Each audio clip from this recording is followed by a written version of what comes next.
this is Sandy Rogers' study group, Wednesdays at 4 o'clock. And I'm promising every week, and we're still working on it. But if you want to know what we're studying each week, go to my website. It's acedogsports.com. And we will have all of the past ones up. This is a donation-based program. So you can go to the website, and the suggested donation is $25, but I'm grateful for anything. If you've got value, you can, and from what we talk about, you can put your own value on it. Everybody's in such different circumstances right now. I am planning to expand our little Wednesday afternoons, and so I want you all to be thinking about if you would like to see me teaching a lesson, and then we could talk about what went on in the lesson and watch parts of it together. And I'm also thinking of asking you all for questions. And then the topic on Wednesdays at 4 could be maybe 2 of the more popular questions that came up. So I'm looking at ways to expand our online fun.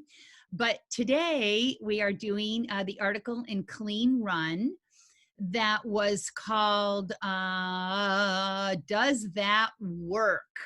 My favorite subject, because that's the subject that everybody's talking about ringside, what works and what doesn't. So without further ado, I'm going to go to screen sharing, and hopefully everybody will be able to see my screen. Can you see it if somebody would not? Okay, awesome. So this was my series at the time. It was called Novice and Beyond, a Survival Guide. That was just what the series was called. And I think this is 2016. And I was inspired to write this because I was giving a seminar, and I wanted, a lot of times in seminars, I get sidetracked talking about what little things come up. So I thought, let's just meet the night before the seminar. So we all got together on a Friday night and we talked about these things. So I think that each one of these topics, you guys, and each one of these topics, honestly, everybody should have a lot of questions. So I would say each one of these topics could easily be 30 minutes, easily, because there's so much to understand when you are choosing what methods to use or to not use when you're trying to communicate with your dogs. So the first thing I thought I would address is advice on getting advice. So I was thinking about a way to make it easy, because when you're at a trial or you're talking to your friends about dog training, what I've noticed is a lot of times the people that I would think have the best advice are the people that are kind of quiet. And the people that are offering the most advice sometimes are my students, and I actually know exactly how much they truly know. And I know everybody is so well-intentioned. And when you have something that works with your dog, of course you're excited. You're like, this worked with my dog, and I'm so excited to share it. So I've got somebody that I need to check and see if they're muted or not, because we're recording. So if everybody would just take a look at their screen, because somebody's not muted. Okay, cool. So advice on getting advice. I'm going to make it really simple. When you ask advice or somebody's giving you advice, they should be asking you lots of questions. So I don't think I could give anybody any advice without probably asking them 5 to 10 questions about their dog's breed, their dog's age, their dog's learning history, and what has and hasn't worked for that dog in the past. So that's the tip of the day on that. And then if somebody's telling you something, oh, I think that would work for my dog, I would want to know what breeds they had actually had success with that technique on, and the ages and the learning history of those dogs. Because somebody may have had really good luck with a herding breed on a particular technique, but that technique might not be so great for a terrier. And then there's beyond the breed, it's that individual dog. So when you're getting advice, I suggest that everybody have a couple of trusted sources. And when you hear advice at the shows, or from your friends, or online, there's so many places to get information right now. Have a couple of trusted sources that you're going to always go to and run that by. I'm always a little bit surprised when my students, not surprised that they go looking for advice. By all means, go looking, seek, and you will find. But have one or two people that you're running everything by, because the mismatching techniques of current learning and knowledge can be hard on dogs. It can be hard on their little brains. You need somebody to make sure that common thread is still being woven through. So the common things that are in my neck of the woods, the California Bay Area, Sacramento Valley area that I see a lot are changing of the cue. And the classic example of this is the dog is stuck on the contact. You've brainwashed him into loving his contact. He's got lots of cookies for it. And you release him and he doesn't go. Now, we've talked about reasonable cues before. And did you use your proper inflection? And did you say it nice and clear? And did he understand it? That's all a piece of that puzzle. But what I'll see is people will say break, and then they'll go break, and then they'll go break, and then the dog doesn't move, and they go, come on, Fido. And then the dog moves. So what that dog learned was all those variations of the inflection of the break word were proofing, meaning they meant don't go. And then when it was, come on, baby, a casual thing that's used around the house, oh yeah, I know that one of the dog goes. So the lesson, this is what I'm always encouraging you to think about when you have these back and forth with your dogs. Dog does this, you do that, then the dog does this, and then you do that, and then you do that, and then you either keep your cookie or you give it to him at the end of the exchange. Like, what was the real lesson? So if I'm saying break and my dog doesn't respond, I'm going to say break. And if my dog doesn't respond, I'm going to say break. And if my dog doesn't respond, I'm going to say break and maybe go help them a little bit by taking the collar. But I'm not going to change the cue. It's break that I need the dog to understand. So if I'm trying to teach you how to spell cat and you're struggling, teaching you how to spell dog isn't going to ever teach you how to spell cat. So I don't change if the cue is important, I'm going to stick with it and see it through. So is there ever a time to change a cue? Yeah. Sometimes we get a dog, the contact word is often, if we are saying the contact word late and the dog, you're naming slowing down or you're actually naming stopping. When you give it earlier, the dog will slow down and stop. So that is a classic example of a cue that if that is done month after month after maybe year after year, that cue is going to be broken enough that it needs to be changed. But I have met people that go, oh, that cue's, the dog's a little mixed up. The cue isn't exactly broken. This dog still is more understanding it than not. And that can kind of be your guide. I mean, I might start with a brand new cue on a dog twice in his entire career. So if you're going to, my cue is broken and I'm coming up with a new cue right away, you probably just have confusion, not a real, truly broken cue. Rewarding with food versus the toy. I generally use food for thoughtfulness, if I need thinking, and I generally use toys when I want no brainer, just drive, just go, don't think, green lights, green light that straight line, green light that tunnel. I'm now using mark buckets a lot in my training. It's something Dev is here and it's something that she turned me on to. And before I forget, Dev is launching this ocean program that I've been talking about. If you want to know more about ocean, it's Dev. Dev, would you type your Facebook information into the chat, please, so folks can have that? That's something you could go check out on your own. So there are times where you may find it's difficult to reward with food or toys in certain situations, and your mark bucket can be a little bit of a reward. And I'm going to get more into that's really more about throwing food. So you guys, if you have a dog that you can only use food or toys, not the end of the world. But if that dog is pretty young, I find so much value in being able to use both. And I do encourage people to college try that. Okay, maybe somebody could send a, yeah, that looks like that worked. It's amazing how sensitive that thing is. Bribes. I will have my cookies out while I'm engaging my dog. In fact, in my new work, I'm calling healing. I don't call it healing anymore. I call it moving engagement, because I'm connecting with my dog while my dog is next to me, and we are smiling at each other, and it is a thing. So while I'm engaging the dog, I've got those cookies, and I'm telling them, these are going to be available. Oh my gosh, all you got to do is figure out what the heck I want, and you're going to get all these. And I'm building up this anticipation.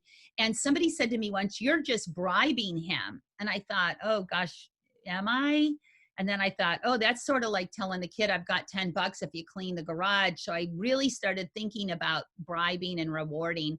And I don't know what it is for you guys, but promising that you're going to get paid and promising that there are things available and creating an exchange didn't feel like a bribe. And then one day I saw a handler with a dog doing an unwanted behavior. I think it was digging up on the crate, digging in their training bag, like had jumped up and was ransacking the training bag.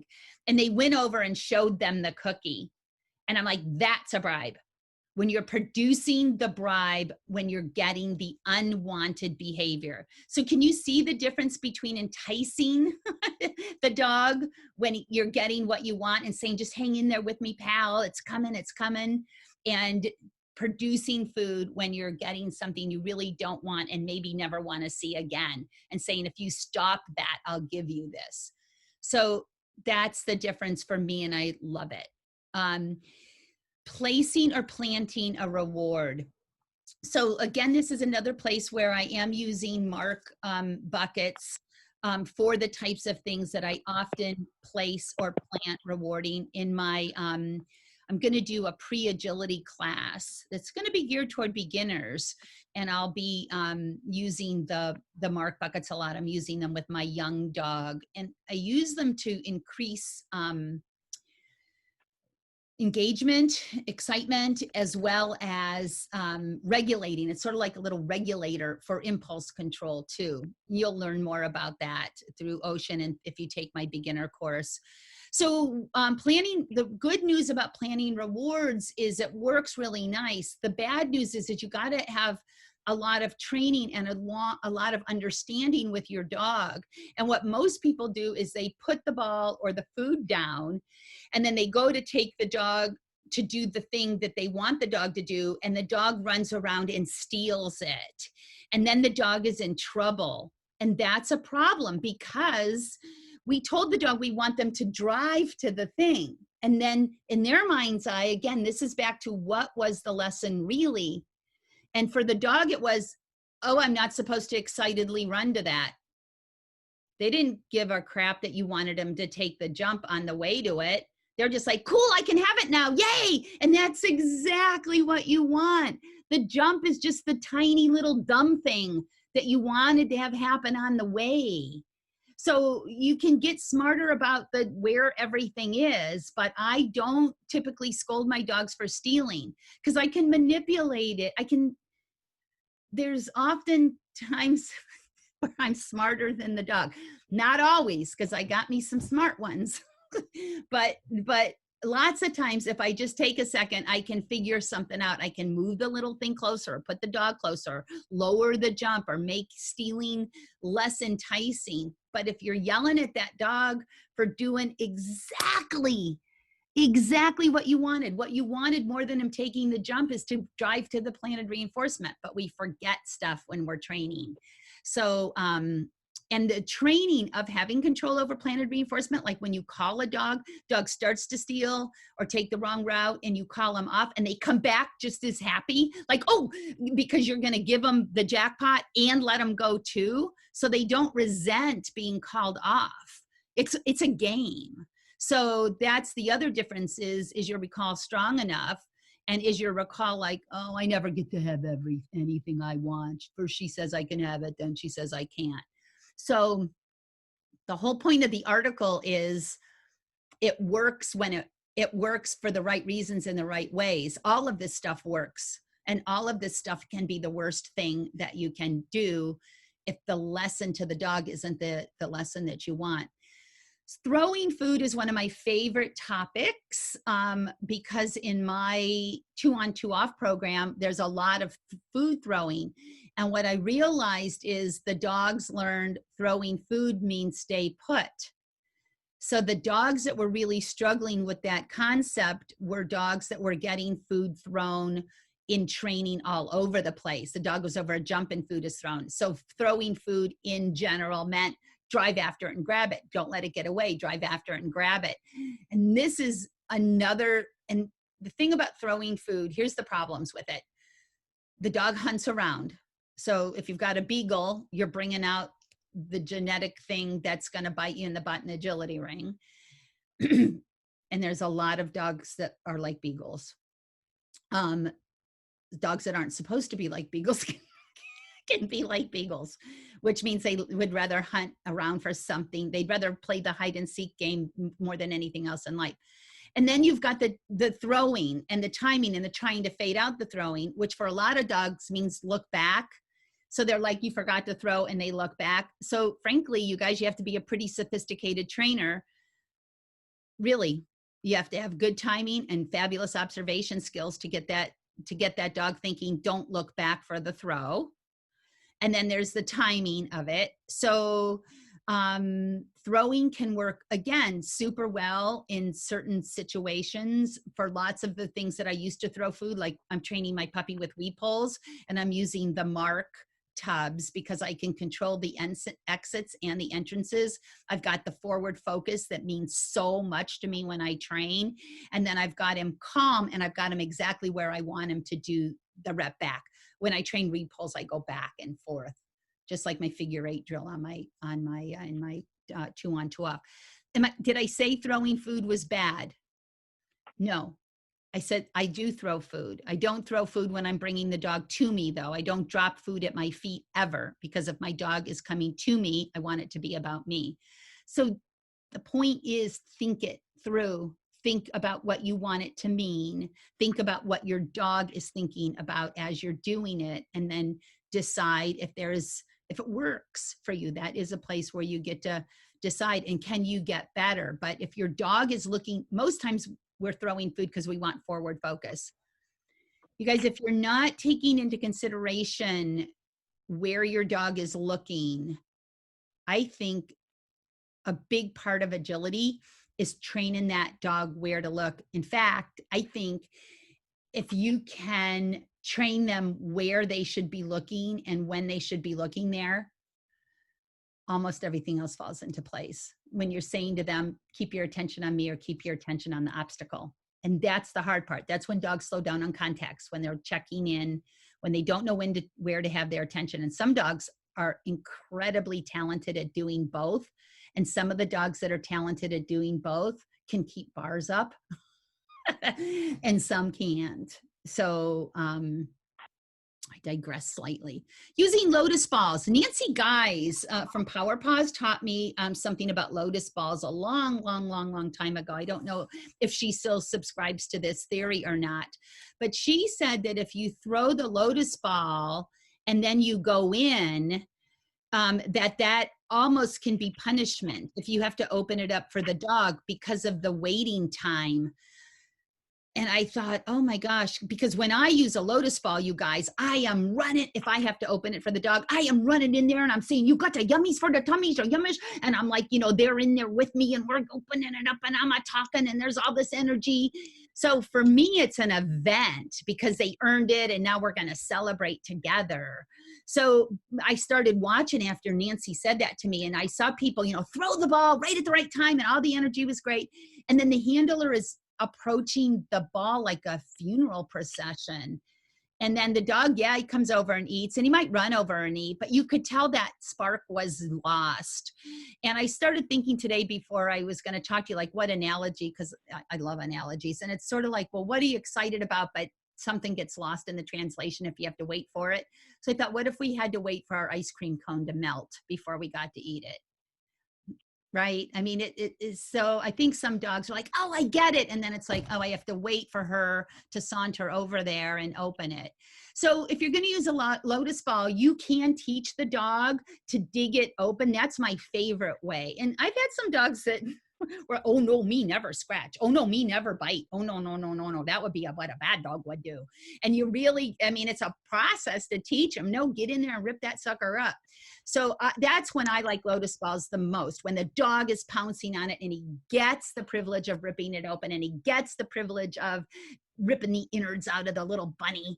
And I think that's when they're used the best. How am I doing on time? Jackpotting. So I read the article too about how they did the study with rats and they, those rats worked for 4 cookies or 1 just the same and jackpotting doesn't work and everybody stamped that and went home. And I'm like, well, that's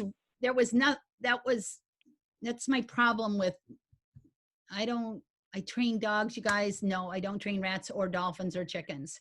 I know there's a lot to learn about anything you can think. I mean, if I could train my mother, then I would probably even be a better dog trainer. But I would rather concentrate on dogs because that's what lights my fire.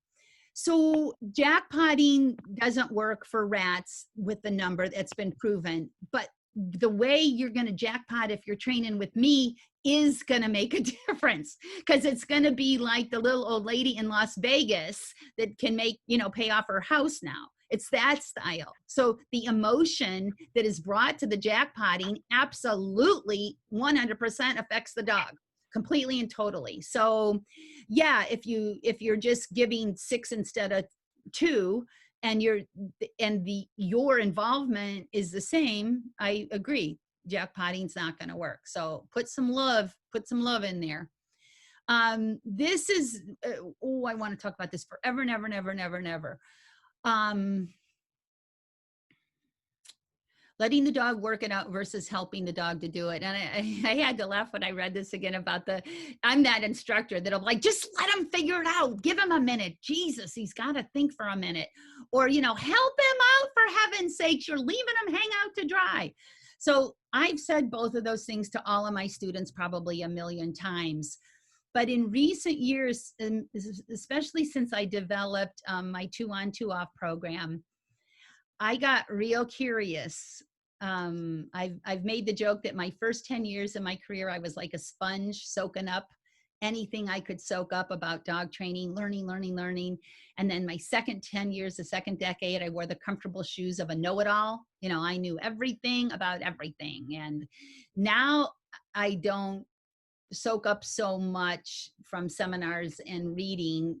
I spent a lot of years doing that, but I'm really still learning from the dogs. And when I started testing them on self-fixing, I was really mixed up because I was seeing that scary thing that we call confusion. And you guys, I get confused more times probably than I care to admit. But I also like the luxury of figuring things out and using my brain and having that reward of, hey, I figured it out and I got it right. And when that happens, I've learned it way better than if somebody spoon fed me. And I see the dogs struggle and I see them check out and I see them sniff. And then I see that light bulb goes on. And I think we might be robbing our dogs of those light bulbs. I think that we can make training very, very boring by spoon feeding our dogs everything and breaking it down so low that, you know, they're thinking, what do you, you think I'm an idiot here? Now, that said, when the dog needs it broke down, if you don't, you're going to have a frustrated dog. So what I'm talking about is learning how to read your dog. And that's part of the ocean program too, is learning how to read them. What I do personally is, so say I was going to say to you, say I was going to say, hey Connie, I'm going to teach you this new way to do front crosses, and I'm going to say, I'm going to show you how to do it, and then I'm going to give you X number of times to try it. How many times do you want to try it? You're not going to say 2. You're going to either say as many as I need or at least 10 or something. So when I started thinking like that for the dog, now if I show my dog something and he misses the jump, or he comes off the contact, or he stops early, or he goes around the pole, or whatever, I ain't changing nothing. I'm going to show that dog that same thing, not twice. It's not like, oh, you didn't get it, now you're stupid and I'm going to break it down. I'm going to show him like 5 times and just see, can you remember this, pal? I know it's been a while, because I am fascinated. You guys, almost all dogs will access it 4 or 5 times. It's not 2 or 3. And if they can't at 4 or 5, I'm being sweet. We're having fun. It's not like, I'm getting frustrated. I'm saying, think about it. Watch what I'm doing. Watch where my hand is. It looked just like this the last time. And then and a lot of dogs, this already. It's like, that didn't work, that didn't work, that didn't work again, that didn't work again. And I'm not scolding, I'm not stopping. I do a lot of loop work. We're going to talk, where one of our subjects will be training with repetitions. And then they get it and we do the jackpot. If they can't get it in 5 times, they probably do need me to break it down. And I am more than happy to comply, more than happy. So something to think about, this letting the dog work it out versus helping the dog. Depends on how new it is, depends on all those things, the breed, the learning history. Is there anything wrong with breaking it down? I think if you break it down too fast, that you create emotional cripples. And I see a lot of dogs that bark and spin at the slightest question. The handler is a slight too far behind. The handler was a little more over than normal. They blink, whatever. And the dog says, help me, help me, help me. I can't do it now. It was different. I can't do it. I can't do it. And those dogs just melt down because they're used to this constant rescuing, constant spoon feeding, and they can't think their way out of a dilemma. So I put my puppies through lots of dilemmas, and I believe that I'm training a thinking dog. Carrying the dog out of the ring and leaving the ring in general. Let's combine those two. I do not want to leave the ring. I don't want to leave the ring. I want to train in the ring. And I'm not just talking about fix and continue and all those wonderful, wonderful things that I hope you all are learning how to take advantage of. I'm going to leave the ring if there's no other option. Times I would leave the ring is a broken start, but if I'm worried about my start, I can set the dog back further. And if I taught the dog to sit at a distance, if I actually taught the dog that when we're 20 feet apart, I can say sit and you'll do it, that's hard. That's not easy. So if I've taught that, my dog stands up, so somebody's got their mic on. I'm going to stop for just a second. But I would much rather tell the dog, whoops, or communicate in the ring and keep going and have a chance to get it right. 9 times out of 10, guys, if the behavior is so broken, maybe he wasn't ready to be in the ring.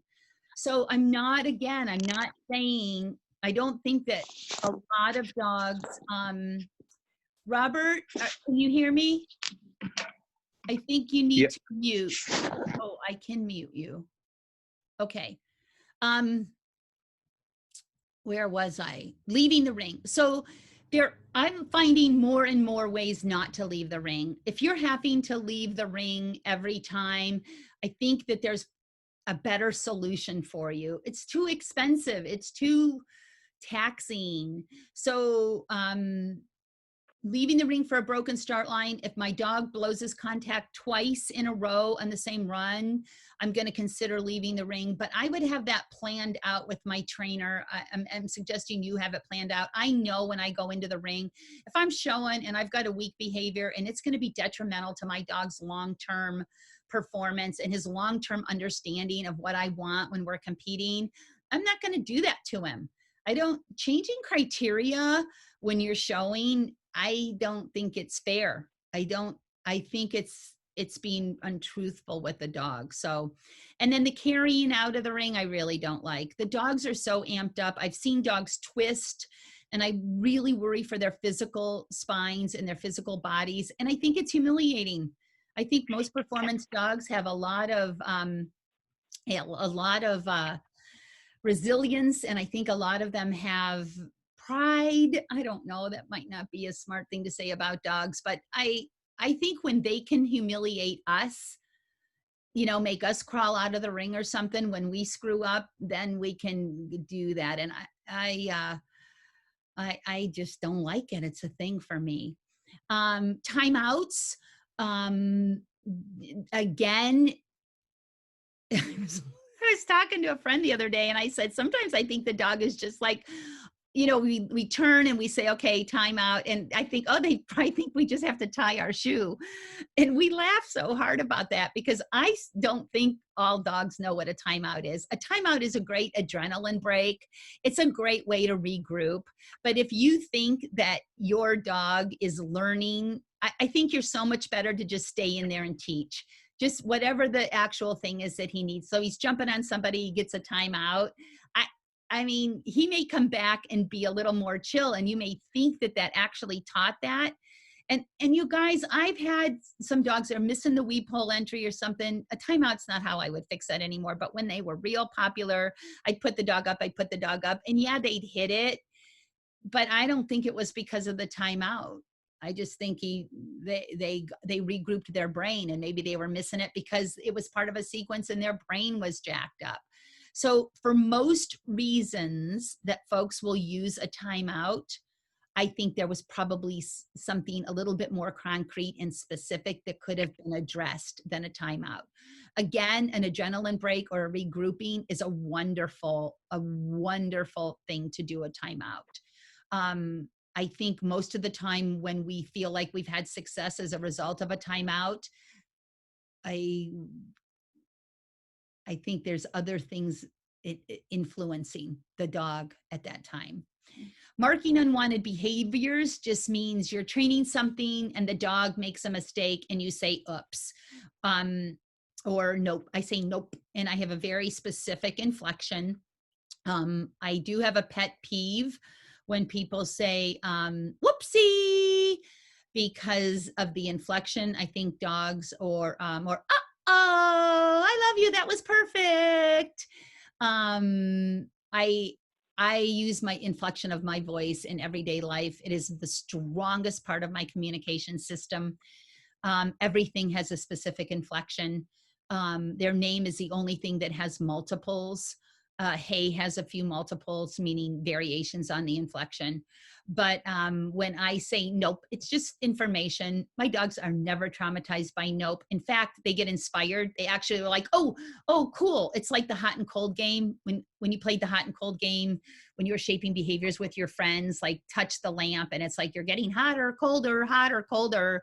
If you had said, we're going to play hot and cold game, but I'm only going to give you hot, they'd be like, well, that's going to take forever. So if your dog gets bummed out or upset when you say nope, or that's not it, or some negative, I don't want to use the word negative because it just isn't. It's just information for my dogs. Their body language changes not at all. They're just like, oh, cool. I'm getting warmer because they're getting more information. So I'm not sure how all that got. I think that all got kind of convoluted. Screw up cookies we talked about in one of our other talks recently. I think screw up cookies, I use screw up cookies more for some types of dogs than other types of dogs, but they're not jackpots and they're not for refusals. They're not for refusal. So you guys, if the dog is sensitive and actually needs more reinforcement in a training session than maybe another dog might, and you gave them a cue and it caused a question to not go in the tunnel or not take the jump, just get them in. It's a second, and then you can give them the cookie. But if you're getting all excited, oh, you took my cue and not the obstacle, there is no way you're not going to teach that dog, when in doubt, don't take the obstacle. I want my dogs, when in doubt, take the obstacle. And if my timing wasn't perfect, or if it was this new timing that I want you to get used to, and you had a question, ask all the questions you want, pal. All the questions you want. I don't care. I'll help you. If I give some timing that you don't understand and you got to ask me, does that mean take the jump or not? Does that mean take the tunnel or not? Yeah. Take it. And then you get the cookie too. I'm not going to lie to the dog and say no when, if I'm not perfect, it means don't take the obstacle. So, and I'm certainly not going to be in a jackpot mode. If I do have a dog that's dying on the vine a little bit and they run around something and I call them, I'll give them a fake out cue. I'll be like, oh, come on, bud. Okay, he responded. He came with me. I can pay that. But I'm going to slide something in there to reinforce. Like, come on, let's go. Yay, I can jackpot that, but I'm not going to do the jackpot for the dog giving me something I don't want. I hope that's clear. So the moral of the story is this: understand what you are doing and why you are doing it. Notice how your dog is interpreting your actions. What's his response to what the thing your friend told you worked for their dog? Is it actually working? And did you find out how long it would take for it to work? That's another real common things where folks, they stay on the wrong track too long, or they don't give the right track the college try. So the dog doesn't get a chance to get it right, or he's telling you, I am drawing a different conclusion than your other dog did.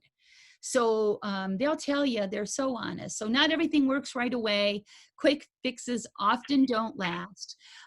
Sometimes they do, if the message is clear and it resonated with your dog. And what works for the goose doesn't always work for the gander. So we've got a full, I'm going to stop the screen sharing. And I know some of you are on iPhones and iPads, and I think that's actually harder to mute.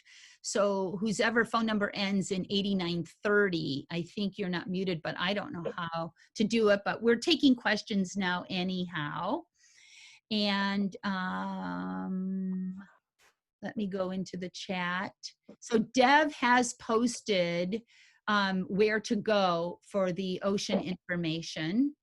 And I'll go ahead and take questions. So you can either raise your hand in the blue participants list. There's a thing that says raise your hand, or you can just shout out. I don't have any hands up. So does anybody have a question about any of that? Or it can be a question about something. If I don't know, I'll say I don't know. I've got no problem with that. But if you do you have any questions about any other trends in training that you're not sure about? Maybe you want to try, or you have tried, or anything at all?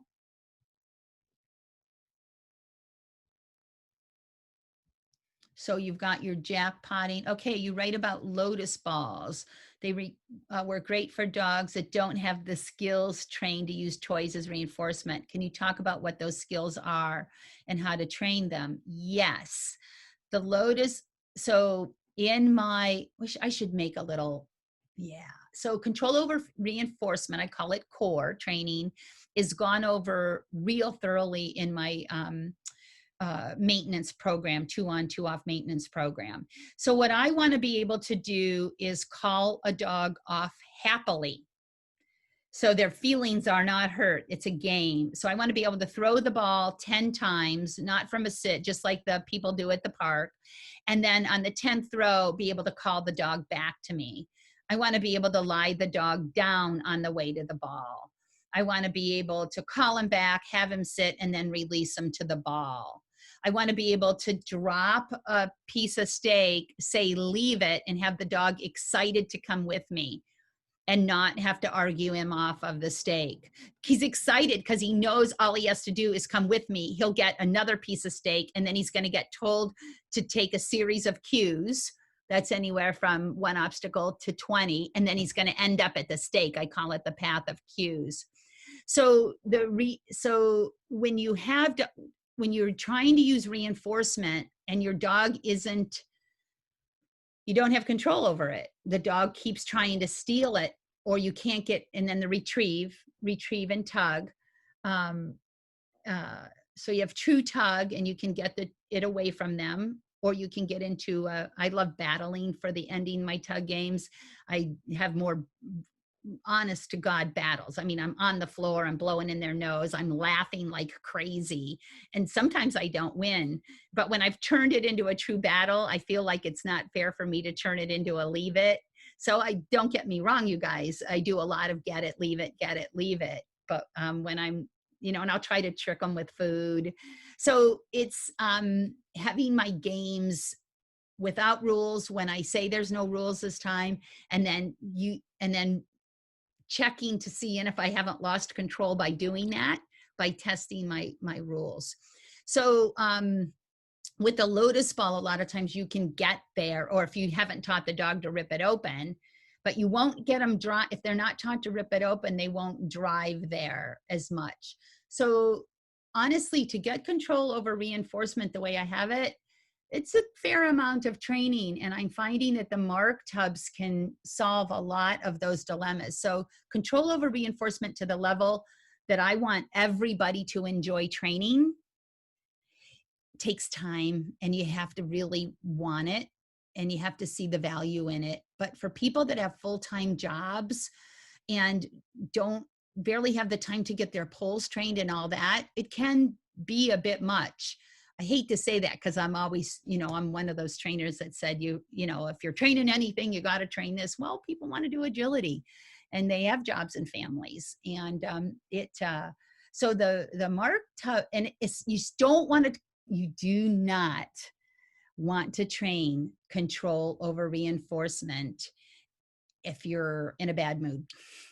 It's not about control. I should probably have a completely different word for it. It's not about control. It's a game. It's a flat out, if you listen, you're going to be glad you did. So I hope that answered the question. Okay. Those are the skills: tug, retrieve, calling off of things, basically a recall. If you can't call your dog off of a ball, you likely aren't going to be able to call your dog off of a tunnel. And then the fun part is, how close can he get to the ball? So when you start, don't wait till he's right on top of it. Just start close. I mean, when the dog is close to you. All right, you guys. So we've talked about lotus balls. Nobody has any questions about timeouts or throwing food. I talked about not throwing the food at your feet. Let me go to full screen in case somebody's waving at me. Sorry, I had it on. Do I have any waivers? Most of you have your,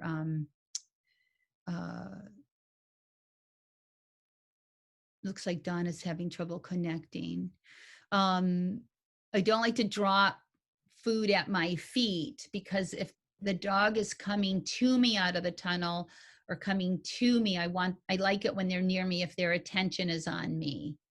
My little dog, so this whole business about obstacle focus versus handler focus, and I was talking about where the dog is looking. I want to have as much value in me as the dog. I want to have a lot of, I want them to like me when I'm out there. And Lori Michaels came out and taught. I love her style of teaching. She's such a wonderful woman. And she explained it the best. She said, how when you're going to Hawaii, you guys this won't work for the California people. I'm from Ohio, and she's from the Midwest too. Darn it, it's a Midwest thing. If you want to go to Hawaii from the Midwest, you got to lay over somewhere crappy. You got to go to O'Hare, or you got to go to Denver. and you got that layover, and it's such a drag. So she said that she felt like with some dogs that the obstacles were Hawaii and she was the icky layover. So she wants to be Hawaii. So I want to be Hawaii on the course. So with Tuxedo, I raised him a little bit differently. I had all my dogs really into me because I did competition obedience.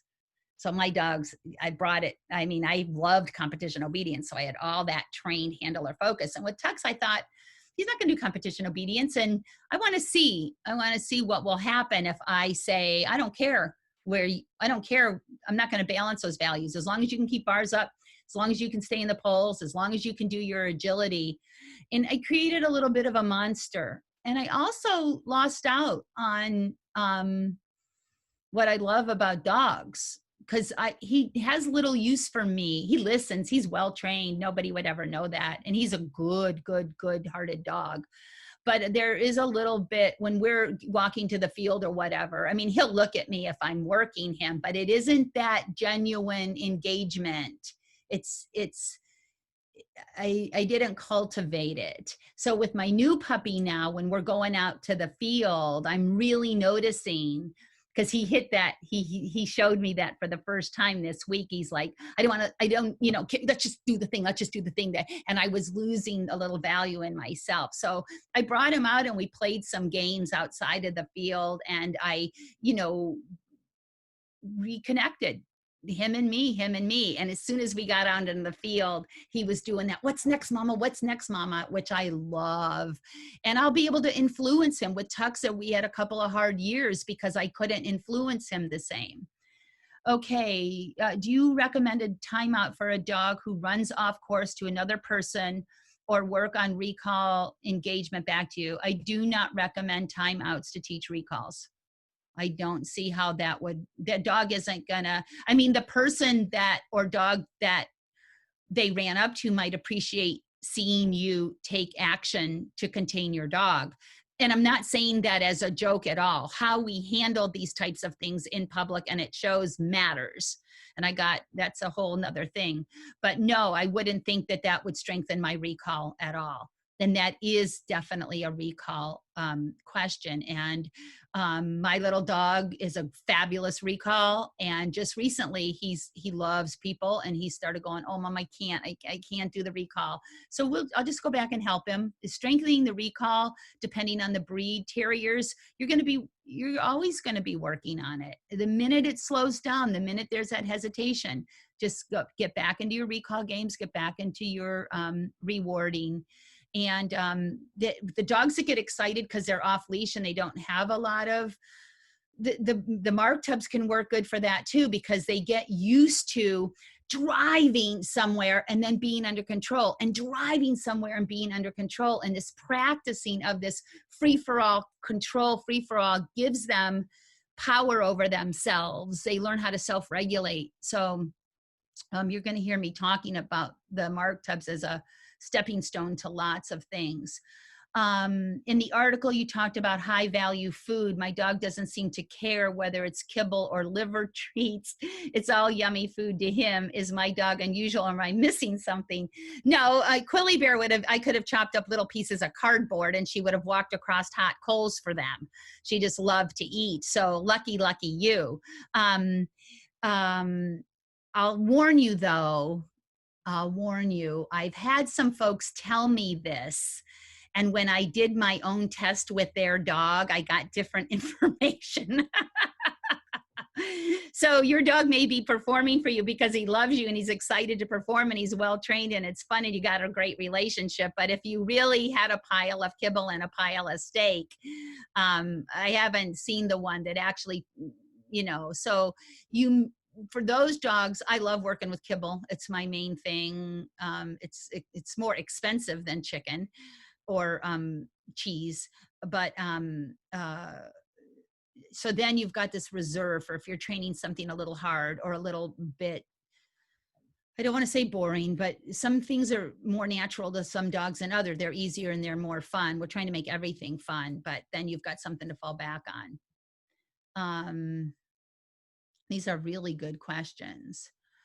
We've got 10 more minutes. You guys hit me with something. That was a lot of Hey, subjects. Yeah. Sandy, you talked about your one dog where you didn't train it in obedience and it didn't have the same degree of handler focus. Can you talk a little bit more about kind of why you think that is and what exactly you're doing with the obedience training that's creating more of that handler focus and kind of how you're working with that dog?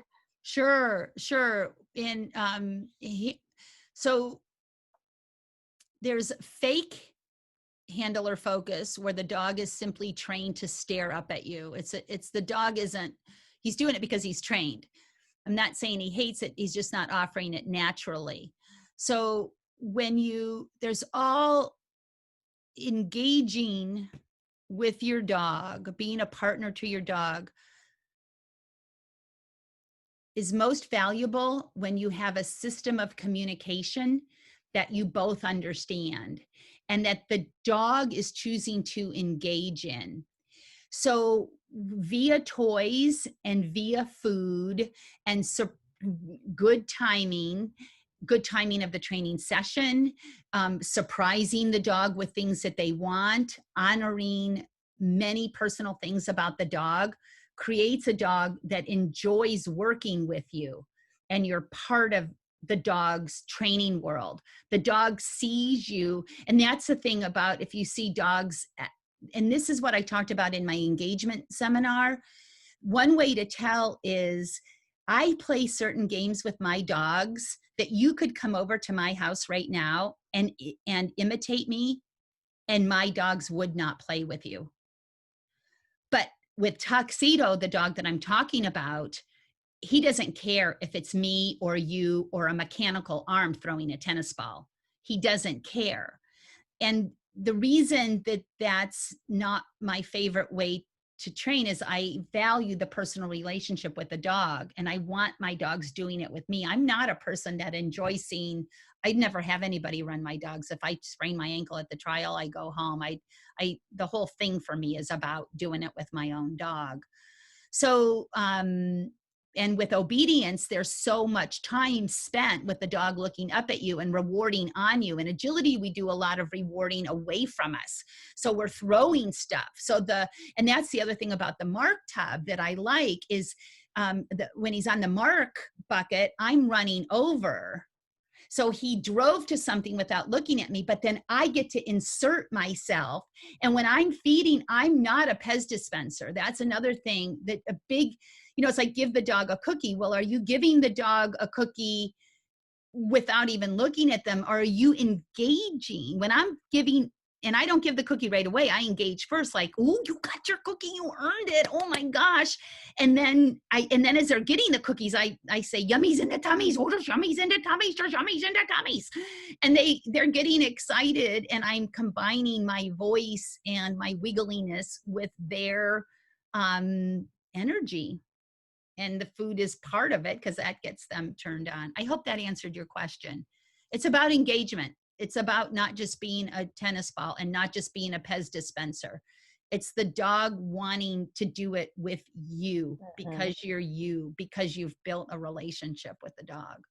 And the relationship is built on this high level of understanding. Like you noticed that your dog was nervous about that other dog and you moved away and put yourself between. And that dog noticed, she's got me covered.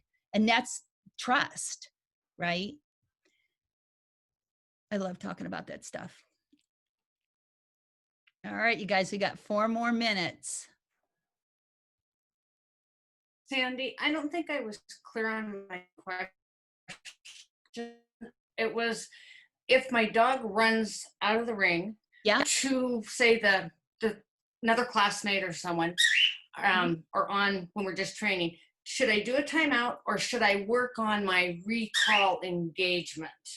I would work on the recall, and before the dog got taken off leash, I'm specific about the subject.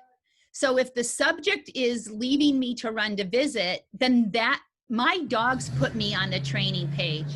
Oh my goodness. So the training page that we're on is the training page that my dog puts me on. So if he says the subject is now recalls, I can put that dog on the leash right then and there and let him look at something else and call and jackpot and call again and jackpot and say, remember, pal, and I don't care if he comes every time on the leash anyway. I'm making my point in the only way that I can at that time. And I would prime the well before I left the dog off leash. So say the room is split up. I don't know exactly what your scenario is, but before, when I have a young dog and I'm not sure about their recall, I prime the well. So I'm walking along and I've got the 6-foot leash out or the long line out, and I do one strong recall. And if that dog doesn't spin and bolt toward me, they're not coming off leash. The priming of the well didn't work. And then if I keep working the dog and then I get the dog checking in more and I work on it and I get what I want, then I'm going to be able to go ahead and let that dog off leash. But your instructor, if we're talking about a class, or the other person you're working with, is probably going to have an opinion. And if you asked me, am I better off to do a timeout than to let the dog keep running over and making the same mistake, I would say the timeout is better than that. But I wouldn't fool myself that the dog is going to go, oh, if I do that thing she doesn't like, and then she puts me in the crate, he could think you're just going to the bathroom. I mean, I just don't want people fooling themselves that the dog is going to put that together. Has any dog ever put it? I swear I've had a couple of things where it's like, okay, if you can't do that, then you're going to go in the crate. But I really think it was more about decreasing the dog's adrenaline. And, what I'm exploring with Deb and Ocean is, instead of like bringing the dog down, teaching them how to match their arousal so that they can learn when they are aroused, instead of trying to control their arousal and flatten them. I think you can have your cake and eat it too, if you're smart. So lots of dogs are doing agility that don't have proper recalls. And a lot of times it's because they're not spending, every time somebody comes to me with a recall problem, I love teaching recalls, and I say, how much time does your dog spend off leash, not in your backyard? There are those of us that are spending tons of time hiking. Having a dog that can listen off leash outside of our backyard is our number one priority, way beyond agility. And our dogs are so used to being off leash and listening, responding off leash. That's why I like tree handling at the park, because you guys, when you send the dog away from you and then you call them back, you're just strengthening that whole idea of a recall. I call it boomerang, right? So, yes, Dev? I feel like one can never practice recalls enough. And I found a way to practice a recall that has taught me so much about Dakota. And there's a motivation for me doing it beyond training, that I have this granite, that granite crap in my yard. And after he poops, he likes to like scratch it up and make his feet filthy. And then he comes in the house. So I've been recalling him between the poop in that moment before he starts scratching. And we have made massive improvements. I think, if I can get him to recall between those two things that in his mind are the same thing, I think I'm practicing recalls like crazy. And then, we run the house, we run to the refrigerator, and he and Lil both get lots of treats. But I thought that was a really funny way to see, can I do it? And can I keep my carpets cleaner? Yeah, and I love that. I love that, Devin. When you're looking for ways I think we miss ways to make things other things. And in the dog's mind, it's the same. Like oh shoot, what was I just going to say about the recall? Oh, when I tell my dogs leave it or no, they think that's a recall. And I asked a class once, I'm like, would you have a problem with it if your dog thought no was a recall? And they're like, I think I would have a problem with it. And we had this really cool discussion before I spilled my beans that I love it. Leave it. And they were, because so it's treated like a recall. It's strengthening the recall. My dogs are just like, if she tells us to stop doing something and we run to her. So I'm finding that when my dogs check in on the trail, this is something I confuse some students about. Whenever I confuse a student, it's like, oh, it's like I was talking about the dogs. What conclusion did they actually make? So you guys teach me all the time, just like the dogs do.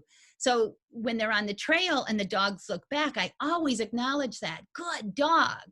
Well, sometimes the dog is like, yeah, I'm glad you're enjoying me. I'm caring about my business, and that's fine. I'm praising the check-in. It wasn't a recall.